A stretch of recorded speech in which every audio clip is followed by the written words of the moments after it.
right then, ladies and gentlemen, welcome back to the Esports Club Pro Series Summer Edition for Rainbow-Six-Siege, supported by Ubisoft, powered by Zotac Gaming, and our broadcast partner, Loco. I'm your host, Blackjack. Joining me is my co-host, Babagusta, as we are here for another day and another round of upper bracket matches. That is correct, folks. It is upper bracket round 2. Kira Esports versus Hunters LFO, the match that will go live in just a short moment.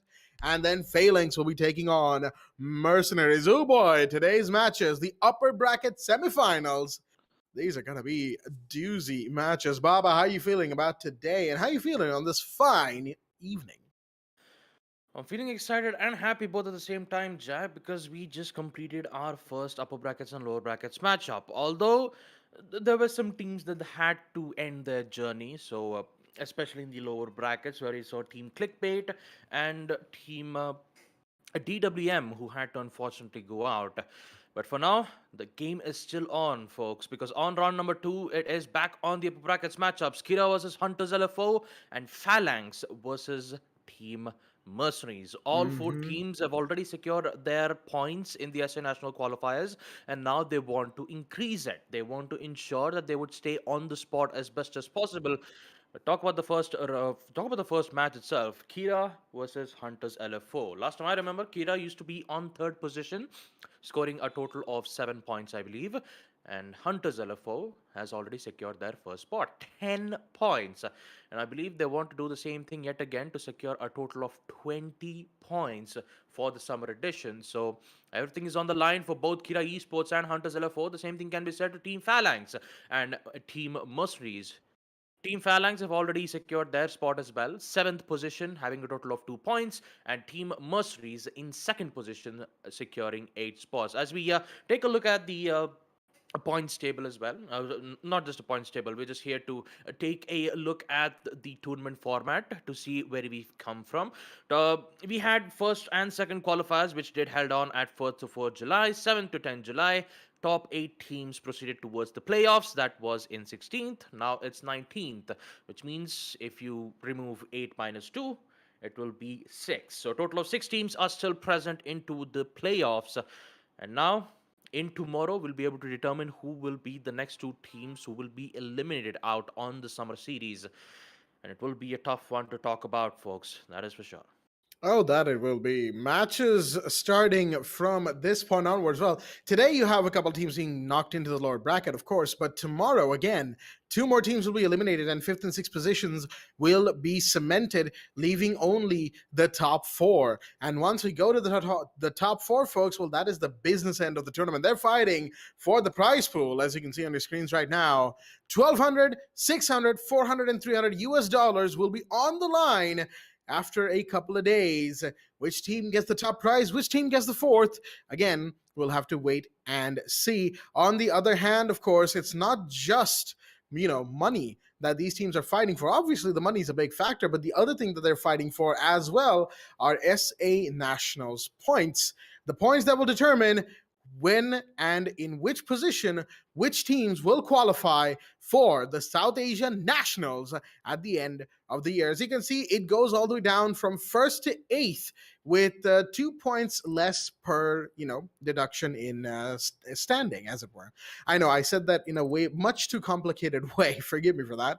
10 points for the first, 8 for second, 6 for third, 4th for 4, and then, of course, you have 2 points for the teams that get eliminated tomorrow in 5th and 6th positions. 7th and 8th have already been, of course, determined, as Baba mentioned earlier, and they will get 1 point each in their standings, tying up actually with Mahadi Esports and Shift W from the spring edition of the series.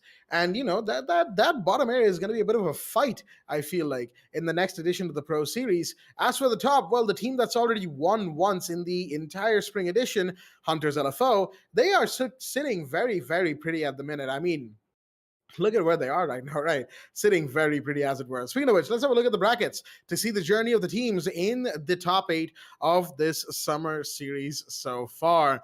Kira Esports, they fought Damn One Me a day before yesterday, and they are now looking, well, a couple days before yesterday, actually, and they are now looking to get a win over Hunters LFO. Hunters, on the other hand, a solid 2-0 against Retrograde, knocking them down into the lower bracket. Retrograde, of course, in the meanwhile, got a match against Damwon Mia. They are now in lower bracket round 2. On the other hand, we have, of course, Phalanx versus MercenarieZ. Both of them won against Clickbait and Won't Stop Peaking in clean 2-0 fashion, sending both of those two teams down to the lower bracket, from which Clickbait seems to have been eliminated. So, in the lower brackets, Retrograde and Won't Stop Peaking, they are waiting for their opponent teams, which will be decided today. Is it going to be Kira? Is it going to be Hunters? Is it going to be Phalanx? Is it going to be MercenarieZ? We are going to find out in a short while, folks. And let me tell you, I'm excited to see exactly what Kira Esports has to bring out against Hunters LFO. There's a lot riding against them today, and the maps that they have selected will definitely play a big part in that role. And as we can see, it's not the SA Classic today, folks. It is instead Chalet, Border, and Villa. Man, what's even more poetic about this is that Hunters LFO choosing the map like Border kind of says something towards Kira Esports, because Kira Esports, yes, currently they have secured fourth spot, but with their recent matchups, like we saw up against Team Retrograde, up against Team Won't Stop Peaking, there were so many matches where Kira Esports had a lot of problems to deal with, especially when they went up against Damwon Mia in the qualifiers. So let's just say they're currently at a border state, because if they make one single mistake, they would head down towards the lower brackets. And in the lower brackets, guess who they have to go up against? It's either Team Retrograde or Team Won't Stop Peaking. Team Retrograde, yeah, go ahead, Jack. I'm just no. It's just like just as it were, just to preface the way Papa handled that one.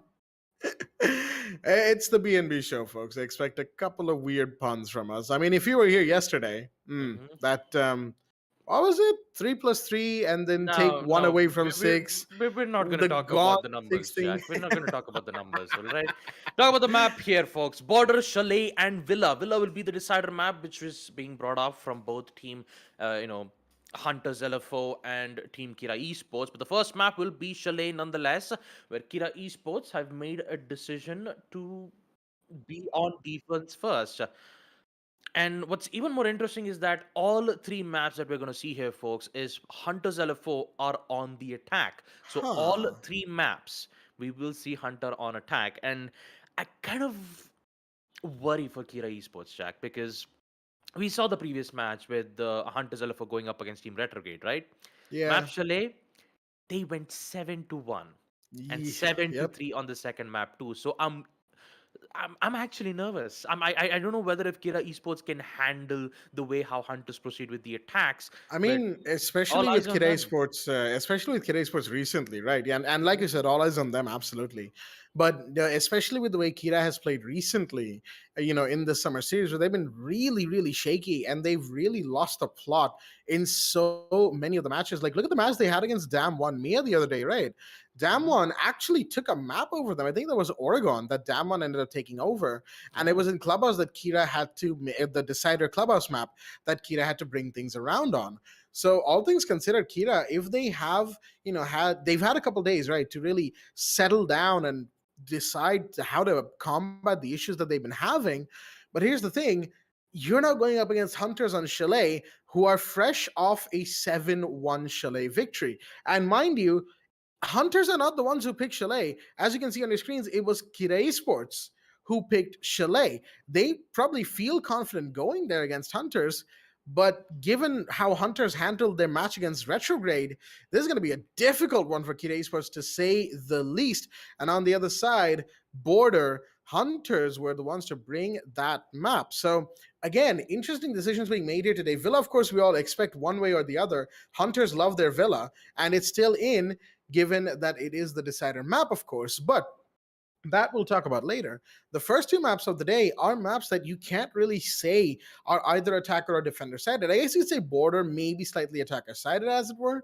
But other than that, for Chalet, it's still a little hard to call, even though Chalet has been in the competitive map pool for a while. And I do remember there was a time when it was considered attacker sided, quite a degree to which. But these days, it's kind of just there 50-50 as it were. Border as well, mostly a 50-50, but attackers have a bit of a comfortable time on that map as of late. So, all things considered, Hunters bringing out Border and attack first on that as well. It's going to be tough for Kita Esports in the first two maps, but if they're able to weather the storm for one map at least, if they manage to take a map, then Villa, they actually will stand a chance of making a comeback on. But again, it begs the question: are they going to be able to get there? Yeah, and if Kira Esports wants to play fire with Hunters LFO, then so be it. Especially on a map like Chalet, Hunters LFO currently dominates that particular map. And if Kira Esports wants to contest, then they have to give it all they've got. For now, folks, we're just waiting on the players inside of Hunters LFO and Kira Esports to arrive.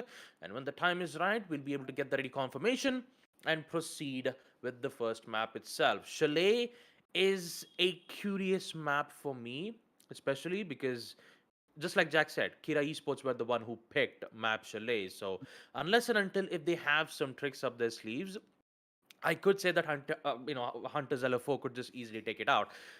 But the second map, though, Border.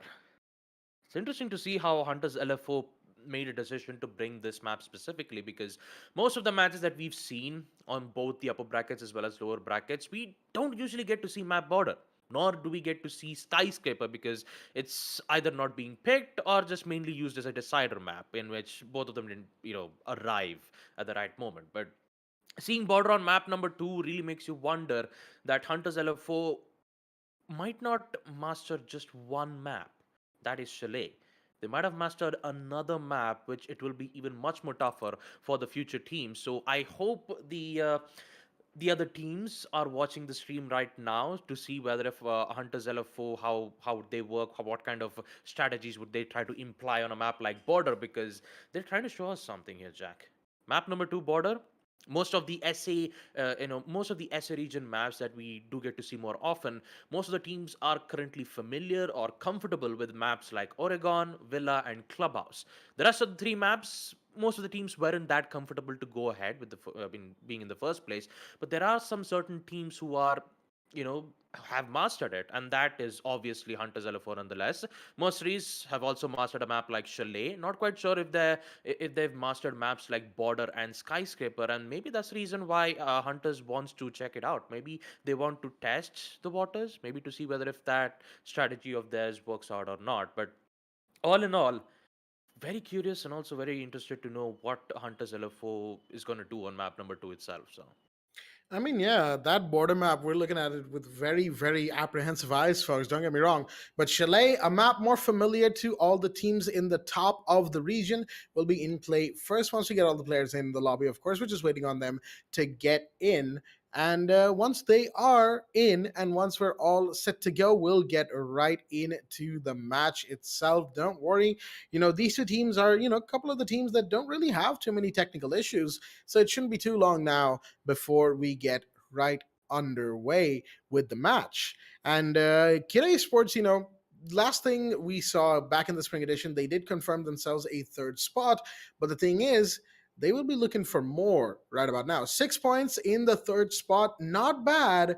But a team that consistently gets, fifth and sixth might actually be able to take over if you're not able to win consistently. And if you get eliminated, well, things will be even more difficult. That is for sure. Say, for instance, Phalanx somehow pulls off another couple of big wins and ends up in third place. Kid Esports will be in a spot of bother right there because going into the summer edition, not summer, the third edition of the Pro Series, their spot will be in actual danger from a team like Phalanx and so on and so forth. So, all things considered, it is a little dicey where they are. Phalanx as well, don't get me wrong, they're in a dicey spot as well, but they're looking to make it better. And whether or not they're able to, again, they're against Mercenaries later today, it's going to be difficult for them as well, since Mercenaries are flying high right now after, of course, their victory a couple of days ago. And they'll be looking to fly even higher, soar through the skies, as it were, and try to get a couple more wins on your under their belt, as it were. Again, just waiting for the teams, and once they're in, we'll get going. Chalet, I think, there's a good chance Kira might be able to take Chalet. Hunters, while they're pretty good on this map, they don't usually like to go here. That's more of a mercenaries thing, coming to Chalet, as it were, because mercenaries are really good on Chalet, no question about it. So it's gonna be up to hunters to see how they are able to navigate this map. But folks, unfortunately, we're gonna have to take a little bit of a break, as it were, before we get the players into the lobby. But don't worry, action will resume very shortly. We'll be right back after this really quick break. Stay tuned.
Alrighty then, folks, we are back after what we said was a short break. Well, it was short indeed. Hunters and Kira are both ready, so we're not going to be wasting any time. We're going straight into the match here and now between these two titans of the region. On Chalet, Hunters attack first in the blue corner, and in the orange corner, defending first, is Kira Esports, looking to make something out of this first map that they themselves have decided to come to. Ban face to start us off, first bans of the day, and we already have ourselves the good old Thatcher off the board thanks to Kira Esports. We had Thatcher available for one game at the beginning of the top 8, and he's been benched since. That is hilarious, if you ask me.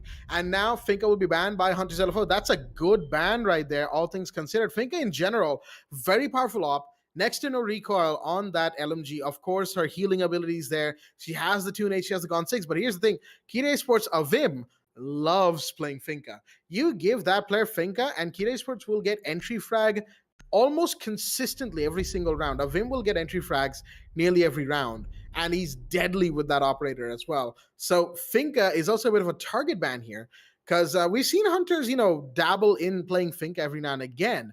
So the fact that they're willing to ban it outright here means that they do not want to give Kira Sports any advantage whatsoever. Speaking of which, Valkyrie will be banned as well. Valkyrie on this reworked Chalet is definitely an operator that does a lot of good work intel-wise, and so does Pulse. Pulse on Chalet has been shown to be a really strong operator, C4 and the cardiac sensor, and just like Valkyrie, an overall really, really good kit that is going to be banned outright. So that's the bans taken care of, folks. Thatcher, Finka, Valkyrie, and Pulse. A couple of less orthodox bans, as it were. Pulse definitely, map specific. But with all that being said, let us have a look at the 10 players that are in the lobby for us today from the side of Hunters. I mean, these 5 need no introduction, but let's do it anyway. Rattler, Jittery, Sandy, Sparko, and Beat. And on the side of Kira Sports, Vortex, Shinra Gozmu, Slayer, Deathamer, and Dark Lord. Round 1 is going to take place on second floor bedroom and office. And with that, let's get this show on the road. Yep, let's get the show on the road, folks. Kira Esports, what a surprising ban. Pulse will not be available for Hunters LF4 to be using that specific operator in the second half. It kind of works as most of like a targeted ban, because Hunters LF4 always, works around with Pulse. And the main player who usually plays Pulse either has to be on the Rattler side or Beat, because they usually give a lot of information where Jittery, it's either Jittery or Sandy would always get the confirmation on the kill. So they always have information at their hands. And now with him being gone, and also with the Valkyrie not being available to give a lot of information on their hands, they need to make do via other utilities. That would either be the Banshee deterrents from the useful information that they give, but they still need to do something about it, especially Shinra, who just brought in the Mozzie. Having a P10 in hand, such a good weapon, but it has a less magazine capacity. But for the attackers, though, if they have to succeed, if they have to proceed into the next phase, they need to understand how Kira Esports operates, and I believe they have done their homework, that is for sure. Sandy not wasting any time at all, and he will get that first frag, not having any problems. He's about to get the second, but Vortex immediately shuts him down. And now he'll be forced to fall back in towards the piano side. Easier said than done. Quick refrags, and an important one, because Deathamer has just found a good getaway. Jittery has been downed out, which means Hunters LF4 are now facing a lot of heat. I'm not exactly sure what happened to, Sandy trying to take on the Jaeger, completely whiffing so many shots, losing that gunfight, and now Jittery going down. That's a little unfortunate, as a request is made by Sparko to watch the back stairs, or the lower main stairs, however you want to call it, as the breach is going to get sent in. There we go. Wall is open, and some shots will be fired, to open up some extra avenues, extra windows, as it were, to allow for a bit of movement here. B's gonna find one. That's Slayer off the board. Good shot right there, I think. I didn't hear too many bullets being fired, so must have been, Beat on the mark with that. And that's the one I taken care of. But those discs will still be there, so utility throw will be difficult. Deathamer still on the first floor. Interestingly enough, by the west main stairs, Tyrell takes damage. Rattler takes damage, right, excuse me, as you have Dark Lord firing away at the bathroom window. Grenade was tossed, but the ADS is there to stop it. Sparko's in, trying to go for the plant. Beat is waiting, because there's somebody contesting from the back. Sparko's going to bait the plant right now, trying to get a C4 out of the defenders, but there is no C4. Deathamer's trying to stop him from below. Will not find him. Rattler goes down in the meanwhile, and Deathamer finds Beat. Sparko's now the last one standing in the post plant. No longer. Dark Lord coming up the side, finds him from the blind spot in the scope, and Kira Esports with that will take a rather solid round 1. and they will also, just win the round one, first round, as it were. Good stuff from the defense. They lost a couple of bodies, but they traded with Hunters to keep themselves in the running, and that's something that we have not seen from Kita so far in the top 8. This sort of a trade game where they're all, bouncing off of each other and playing to their strengths. Every match in the top 8 that we've had from them, they've been very shaky, uncoordinated, doing tons of 1v1s and losing gunfights as a result. Not in that round, though. That one was clean and a good one indeed to start us off. What's even more interesting is that Kira Esports, they had a lot of counters.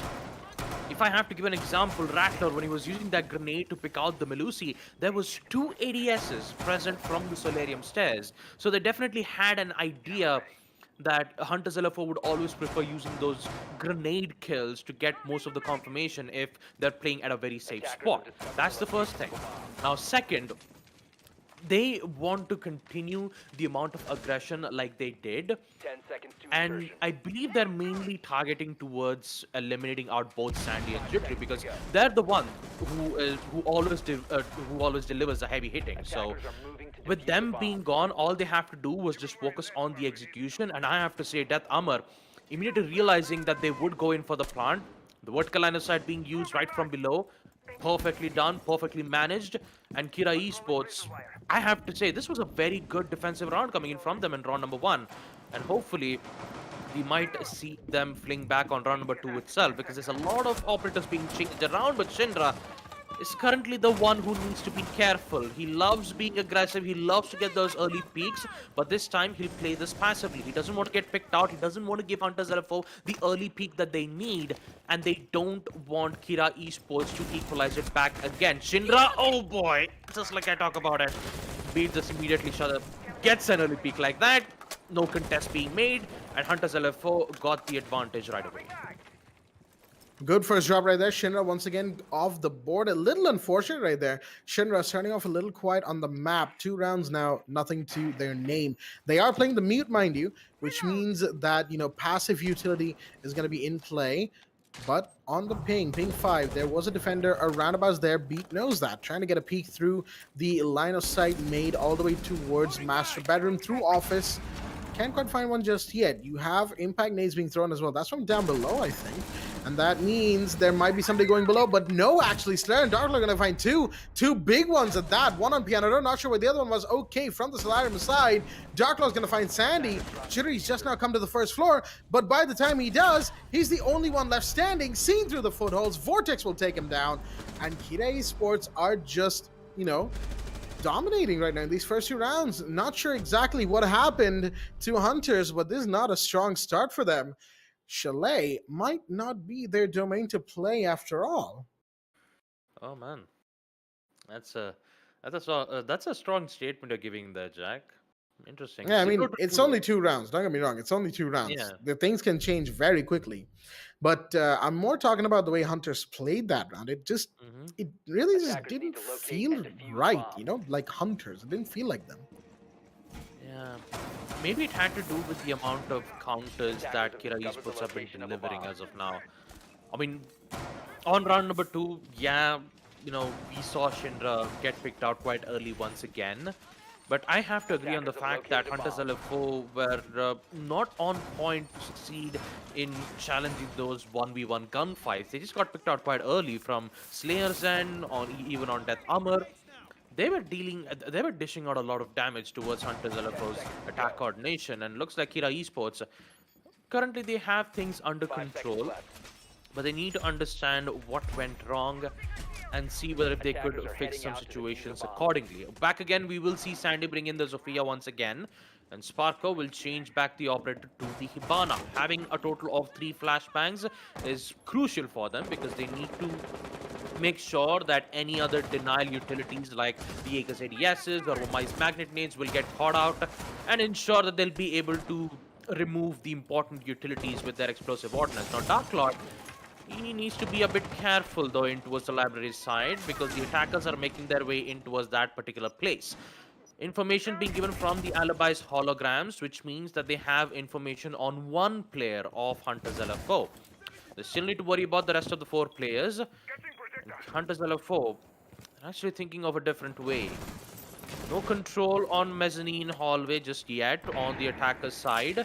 There's a lot of resistance being made. Now, the only thing is who will get the early peak?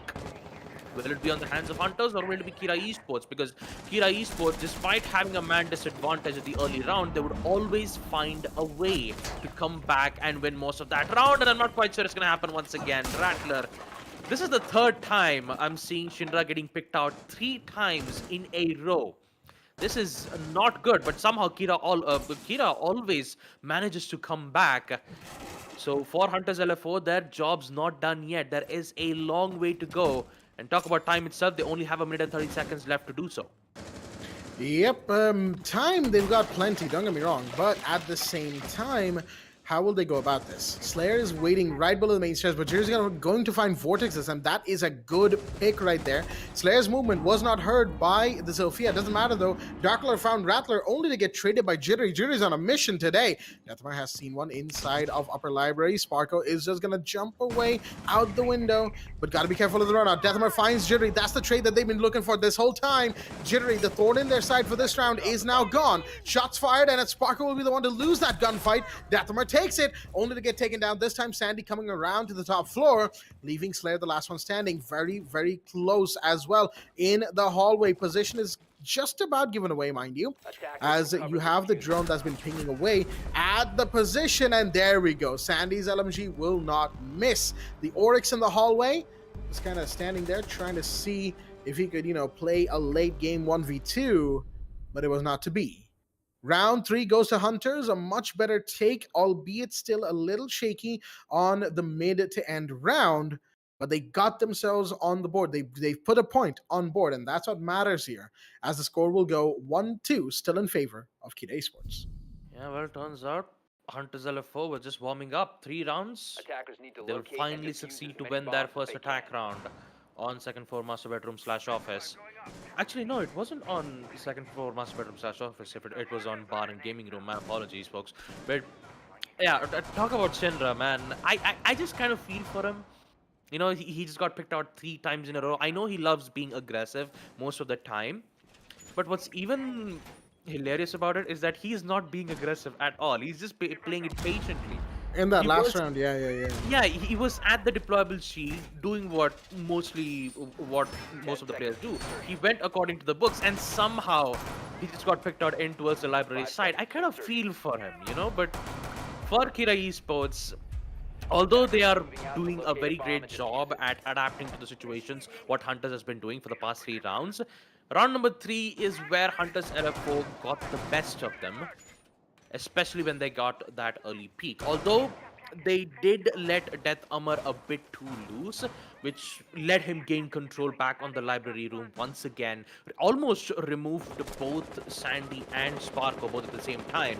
But it was, I believe, the amount of information that the attackers had, especially you saw that yellow ping being made when Slayer's location was compromised. It really shows that Hunters LFO has placed their attack drones in a way that the defenders have no idea. Vortex has been tagged a lot in towards the mezzanine, which means he'll be forced to fall back from the stairs itself. He doesn't want to contest the mezzanine hallway, because if he does, he'll get picked out very much early. So he'll just shift his positionings from being into a very hard anchor towards the mezzanine hallway into a roamer that will provide a lot of coverings. And that coverings is not going to work out well, because it's Slayer's time to get picked out quite early at the hands of Jittery. All right. That is not going to be a good start for them.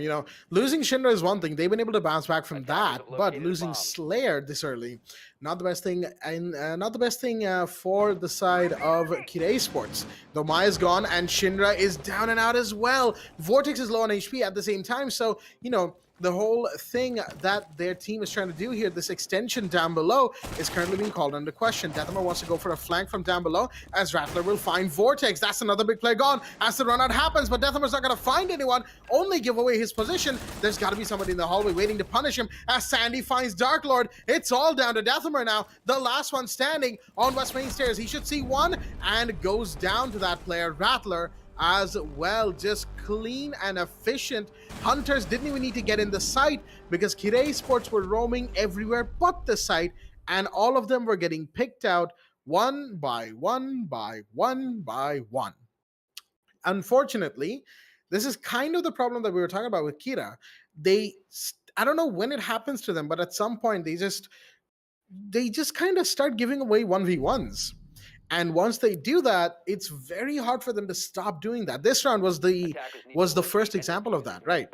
Every single fight we saw was a 1v1 in some way, shape, or form. Slayer went down first, then went Shinra, then went Vortex, then went Dark Lord, then Deathhammer. There was never a trade because none of the Kira players were close enough to even give a trade to any of their teammates, for any of their teammates. They were too far away from each other. And while I'll commend the downward extension because you do that for holding bedroom, yes, against hunters you need to commit to it and not just go off on your own terms, as it were, because hunters will, well, true to their name, they'll hunt you down. And that's what they did. 2-2 is the scoreline now as we move to round 5, back on second floor bedroom and office, as we'll have to see what the Kira response is because again the score has been equalized. Jack, on Kira's defense, if I have to say that they didn't get to win their 1v1 challenges, I mean, Hunters also did the same thing on round number 2, right? Kira Esports had no problem dealing with Hunters' whereabouts or pushes being made on kitchen and dining rooms. So you could say it's more of like a 50-50 chance, knowing that you did said 1-4 times. It's 2-2 equalizer. And talking much more about it, Kira Esports, like you said, they still have to be really careful on certain moments like that. But it's a new start for them on round number 5. Bedroom/office will be the site once again. Grenades being thrown around to see whether if they can get an opening pick or not. The only thing that Kira Esports needs to do is to ensure that don't get picked out quite early. And even if they do go aggressive and they don't have a choice but to be aggressive, then they have to win those 1v1 duels. Because if they don't, and if Hunters LFO gets the better of it, then Kira Esports needs to ensure that they would get it back. Wow, Ooh. Such a great headshot though at the hands of Dark Lord. And here comes the response back from Jittery with the nade to take out Dark Lord immediately just like that. Solarium Stays will be theirs for now as they're slowly gaining control in towards the trophy side, and Rattler needs to be very careful, but he's making a very bold decision to head in towards Solarium. He's already in and he gets picked out at the hands of Slayer once again. And this time, Kira Esports, they are looking strong. They are contesting those 1v1 gunfights, but Slayer needs to be careful on those aggressive peaks. If he makes one more, that he get picked out. Oh boy, Slayer. Oh man, he should have been careful. He should have been careful. He's been downed, but not outstate. The attackers don't have that perfect angle to go out with, but they have that information of Shinra's whereabouts. So all the players inside of Kira Esports are falling back to the side, except Death Armor, who's thinking of making a huge getaway or a quick push. Well, that's not gonna happen. Jittery with a headshot comes in to clarify the kill. Sandy knows exactly where Jaeger is. Can he get the shot? No, he does not. Still misses a lot of shots, but here comes Jittery right from behind. Shinra goes down as well. Slayer's been down, which means Vortex is the last man standing. All he has to do is to hold out a total of 35 seconds, deny the plant, but it's a 3v1.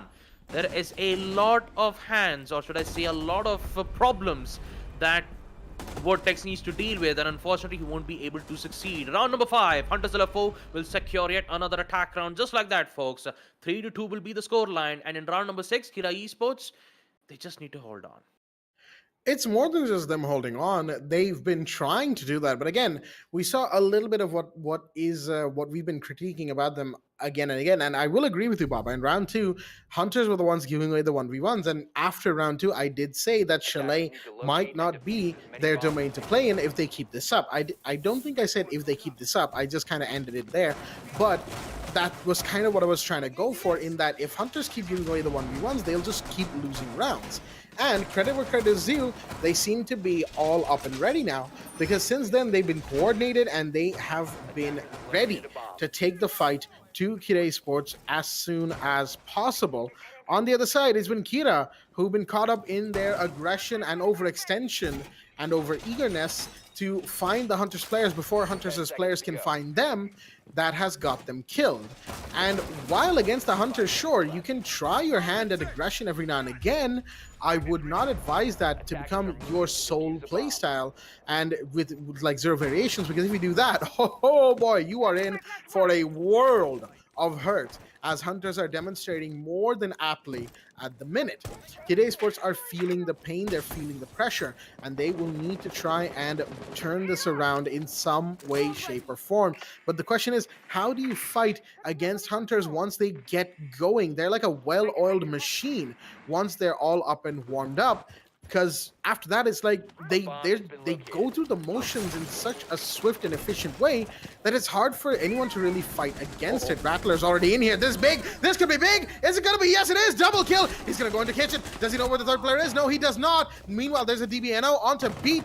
Does Vortex know this? No, he does not. Red pings are out on the West Main stairs. That's the honest position given away. Shots are fired, but there's somebody on West Main window as well. Vortex gets the kill on the down player, Beat, and he's watching the trophy window as well. He will be hearing somebody coming up close in just a second here. Moves up to a better angle. Sparko with the drone, but it's Sandy who finds Deathamer. The other great player of Kid Esports is currently down, and it's all up to Shinra and Vortex, as Vortex grapples with the fact that his position is given away, and he's going to be emphasized on any minute now. Shinra has got to step up. 5 rounds, and he's just been quiet as anything, as there goes a kill, and there's Jittery with another. Shinra will fall even before he could get the tap on the C4 explosion. And that is going to be another round to the Hunters. Again, clean, clinical, and a bit of an off play, or shall we say a surprise play, thanks to, of course, thanks to, I believe that was Rattler on the sled, just going right in. He just said, you know what? I'm done with this. It's the last round of the first half. We're winning this round. I'd like to see you try and stop us. He goes in with that kind of confidence. B got downed in his wake, but hey, it is what it is. But at the same time, I do like what I saw from Hunters. And for Kita, unfortunately, caught completely unawares. They will be going into the second half, 2 for down, as Hunters are looking solid. Yeah, round number 6 was more of like a shooting star from Rattler's end. It just pushed in towards the trophy side. It was so fast that it was difficult for Kira Esports to make a wish. And next thing you know, it's Hunters LFO who just won it out on 4-2 on round number 6 itself. Very unfortunate, but I have to still give props to Vortex. Despite Rattler, who was the one who got the opening pick, got almost the control on Solarium stairs, Vortex denied that. He ensured that the trophy room would still be at the hands of Kira Esports, so they tried to make a walkthrough around it. But because of Rattler picking out 2 of the important players who were technically, it brought a lot of help towards Kira Esports' home capabilities, and since they removed both of them out of the equation, they know that, hey, second floor is clear, so does first floor. All we have to do is just hold an angle and find the rest of the 3 players who are currently holding in towards the side. And they did exactly that. Jittery was at the stairs. He was just waiting for the callouts that Spark will give from the attack drones. They had the information and they executed it flawlessly. That is how Hunters have been, working out on attack for the past 6 rounds. But now they're on defense. And in defense, Death Armor will do exactly that with the first frag. Sandy will go out with an overpeak being made from the mezzanine hallway, which means that Kira Esports currently have things under control. Just like I said, Rattle just comes back, whooshes it out with the SMG-11 like a shooting star. Once again, a headshot, and he still survives with 20 HP. Not just that, he's going to put a hey in chat as well, because I'm pretty sure he gave Deathamer a bit of a scare right there. Who expects the smoke to push out like that? You'd expect, the Malusi, maybe the Jaeger or the Alibi, definitely not smoke. But Rattler is very low on HP as a result of that decision that was just made by the smoke player, of course. So he's got to be careful with how he picks his gunfights later on. I mean, this is Rattler, fearless that he is, but still, a little bit of caution will go a long way in ensuring the round for not just him, but also his team. Hunters, having equalized the body count, in the round, will definitely be looking to continue up, with taking more bodies, as it were. Interestingly enough, I think they just shifted their overall setup to the second floor, bedroom and bathroom, as it were, but they are going to lose a body. That is Sparko being taken down by the Twitch. Darklord takes that kill.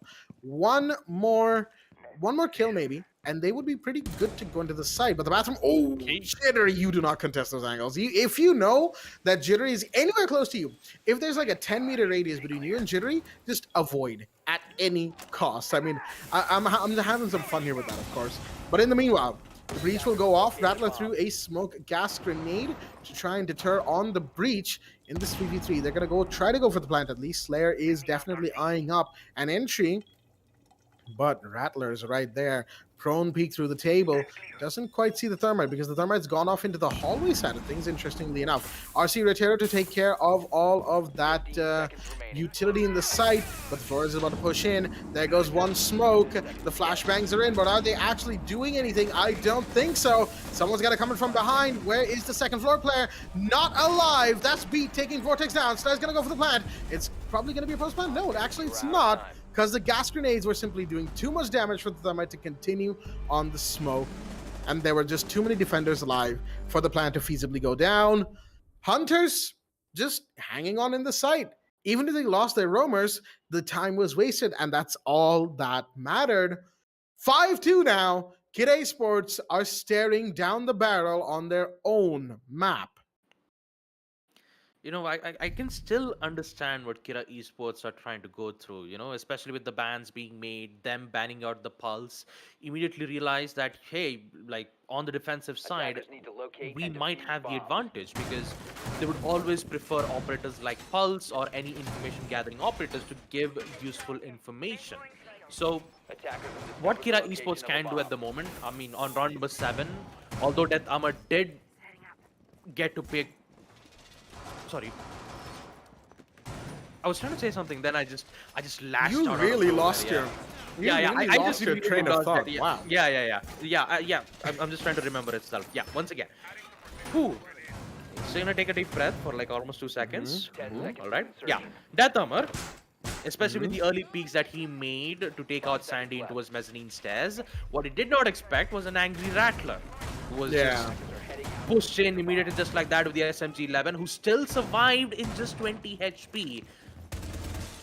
It's just that plays like that, Kira Esports needs to be careful on certain situations like that, you know, because Hunters LFO, there are some certain moments where they would be unpredictable with these aggressive peaks, and Rattler is exceptionally great at doing most of it. But imagine if Death Armor did get to remove Rattler off. Imagine if it was a 5v3. That Kira Esports would have automatically won that round. So on round number 8, the only thing that I can say on first floor bar and gaming room is that Pulse is banned, which means that Hunters LF4 won't have a lot of won't have accurate information on second floors, so they need to rely on Jittery's Melusive Banshee deterrent. So unless and until if they remove those important utilities, that will give them intel less.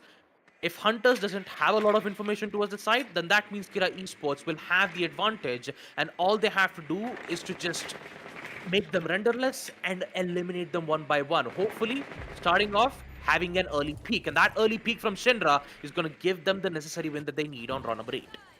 That's Jittery. That's just gone down. That is a big kill right there for any team going up against Hunters LFO. Even if Jittery might tell you that he's in a slump or something along those lines that he's been saying constantly with social media for a while now, you know, he's still probably the deadliest player in that lineup. I mean, he's going 10-4, followed by Sandy and Rattler, who are 6-5 and 6-3, so there's clearly a gap there. But Shinra, you know, if there was ever a better first kill in a match that Shinra could have gotten, I mean, it's that one. Because, of course, that is Jittery off the board. And yes, that is in fact Shinra's first kill. He was 0-6 up until now. Slayer's found Sandy in the meanwhile. Looks like this is a round that Kira might actually be able to take. Rotero's taking away utility, and you have the bullets taking away bodies, but Beat is here to get the refrag. Deathhammer does go down. That's the first attacker to drop in this round. But they still will get close to the site. 40 seconds is plenty of time to do so. They've got the setup ready. All they have to do now is execute and try not to lose bodies while doing so. They're still droning away as Sparker will go down. That's the Jaeger of the board. It's all up to Beat. Wait, Beat's on second floor? Oh, this could be big. Finds the droner, gets him down. Does he get Flores? No, he does not. Vortex is just, you know, aware enough of what's going on to try to get the kill, excuse me. And unfortunate for the Frost, couldn't quite land the shots where it was required. But my goodness, if Beat had pulled that off and gotten the players in the top floor, oh, that could have been a sudden turnaround for Kid Esports that they would not have liked. But they will finally take a round after what? 5 Hunters round wins? Yeah. 5 Hunters round wins later, Kira have put their third round on board. So, better late than never, but they're going to have to try again as we go back to second floor this time, bedroom and office. Man, it's been almost 8 rounds, and finally we see Shinra get an opening pick, and that too, an important one. Jittery off the board on second floor office. That was a necessary peak because they've got the entire second floor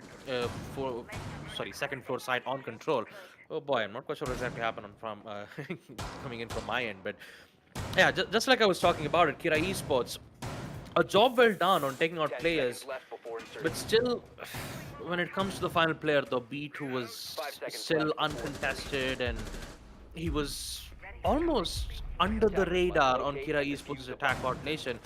If Beat did win that second round, I have to say, Beat would have given the win for Hunters LFO on round number 9 the immediate we saw that happening. But the man count is exactly what Kira Esports had in control. So we're about to see what will Hunters LFO be with their response on round number 9. Jittery, once again, he's not going to be on second floor, but instead he'll be on the other place. Pre-fires being made, Jittery will deal a bit of damage.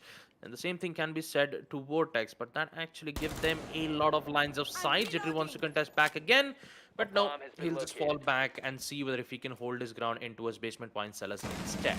So the main thing that Kira Esports require is an early peek, just like they did in the previous round. Smoke gas canisters already being used from Smoke to deny an entryway towards the window side of Master Bedroom. And I believe that smoke gas canisters will at least waste a total of 10 seconds, but anything more than that will give Kira Esports the necessary execute that they need, because Smoke is heavily reliable at 30 seconds remaining, especially when the attackers have only 30 seconds left of time, and Shinra knows exactly where Jittery's location is. Can he get the confirmation? No, it does not. Jittery is just playing this patiently. Meanwhile, we see Dark Lord picking out Rattler, an important frag at that because the smoke is gone. The attackers don't have to worry about smoke gas canisters. Now they just have to focus on Jitter. He is currently stuck at garage, where he needs to hold on to both angles. Oh my god, such a risky decision. That risky decision is going to cause Slayer to take out Jittery. Meanwhile, we see Beat doing his own work by taking out Shinra. But here's the sad part about it. Hunters LFO, they just lost 2 of the important players, Rattler and Jittery. Both of them are down, which means that Kira Esports are slowly starting to come back. Dark Lord, once again, important kill. Sandy goes down, which means it's all down to Sparko and Beat to hold their ground. Once again, up to Sparko and Beat. This could be very, very dangerous. Beat missing a lot of shots. Could have gotten the Flores right there. Was not able to. Vortex will still be alive. Sparko is above, mind you. And Beat's actually rotating upstairs as well. Not sure about this decision because somebody is watching that piano window. Gotta be careful. Will not be. Deathmer takes that kill more than happily so. And will also find Sparko. Unfortunate for, Hunters, because they basically did the same thing that Kid Esports did a few rounds ago. I think round 4 was when they did that, in that they extended down below very hard and then got punished very hard for it. Hunters doing largely the same thing. And I get it, don't get me wrong. A downstairs extension for second floor bedroom site is required. I will give you that. But you also need players on site, and when attackers are aggressing on your roamers, don't just try and everybody contest them, because then you'll just lose bodies if you're not doing it with everybody aware of each other's surroundings and aware of each other's